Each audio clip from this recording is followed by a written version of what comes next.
In a centralized system, one entity, whether it's a bank, a government, or a server, makes all the rules, stores all the data, and holds all the power. If that entity fails or is compromised, the entire system can collapse. In a decentralized system, no single entity has full control.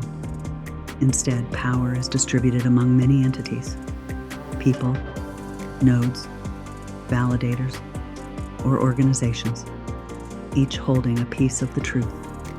On blockchain, transactions are verified by a network of independent entities, making censorship, fraud, and shutdowns far more difficult. The key difference? Centralized equals power and trust in one entity. Decentralized equals power and trust spread across many.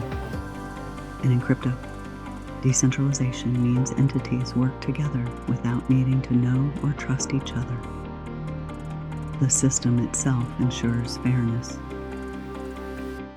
If you found this information helpful, don't forget to like, share, and subscribe for more valuable knowledge.